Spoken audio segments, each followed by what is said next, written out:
Magandang araw sa inyo lahat. Ako nga po pala si Miles Bin Angel R. Simpao at ngayon naman ay tatalakayin naman natin ang patungkol sa sinaunang o kasaysayan ng LGBTQ.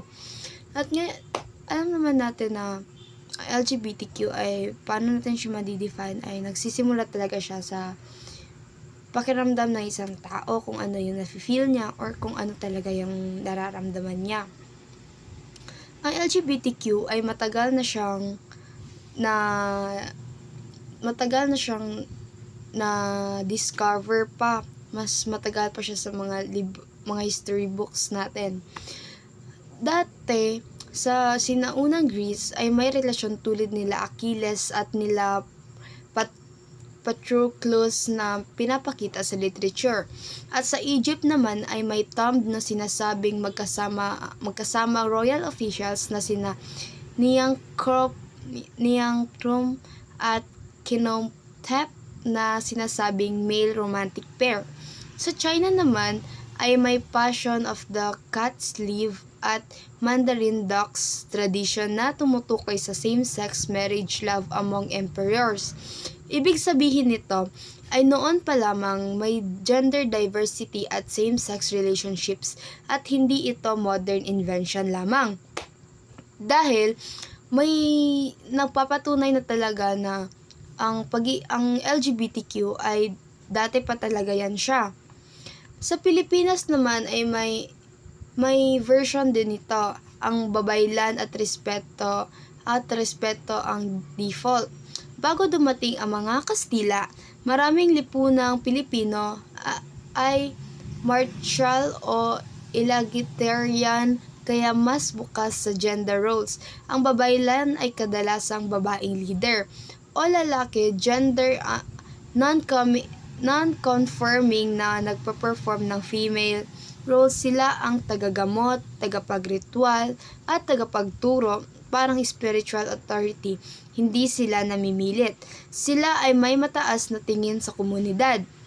At dahil rin dito ay ang pagdating ng kolonyalismo bilang mag-shift ng mindset nang dumating ang mga Kastila noong 105.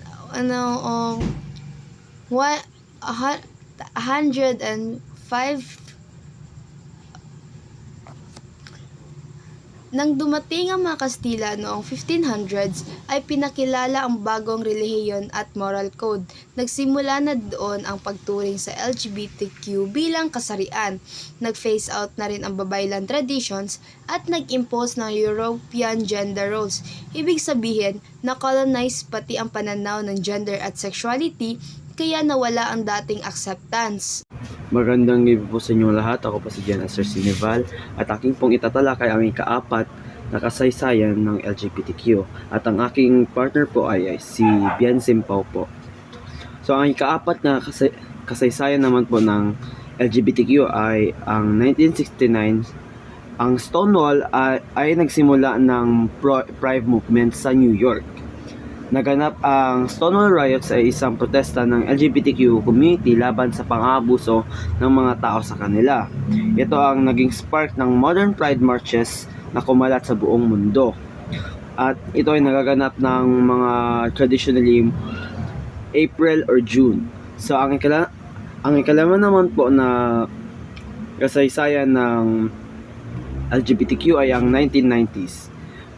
Mas visible at mas may boses sa Pilipinas at nagsulputan ang LGBTQ organization tulad ng UP, Babaylan at iba't ibang advocacy groups. Dumami ang pride marches at lumakas ang pananawagan para sa pantay na karapatan at proteksyon kabilang sa SOGI Equality Bill.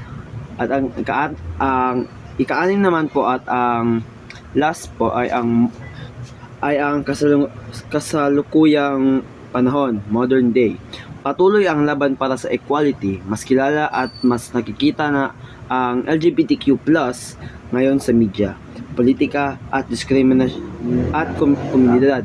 Ngunit may mga diskriminasyon pa rin ang mga LGBTQ members sa ating bayan ngayon o sa buong mundo.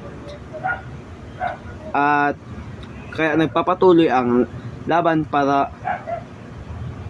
silang lumaban para sa respeto at pantay na pagtrato sa kanila. Yun lamang po.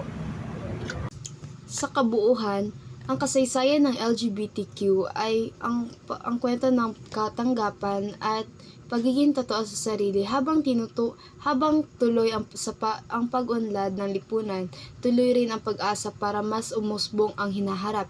At sa bawat hakbang, mula sa mga unang naglakas loob na magsalita hanggang sa mga kabataang nagpatuloy na ipinaglalaban ang kanilang identity na tulad ng mga LGBT walks na nagaganap usually sa may UP Diliman at ngayon nakikita natin ang paglalaban para sa pagkapantay-pantay at hindi lamang para sa iilan kundi para sa buong komunidad. Ang kasaysayan ay nagpaalala sa atin ang paggalang, pag-unawa at pagmamahal ay hindi dapat limitado.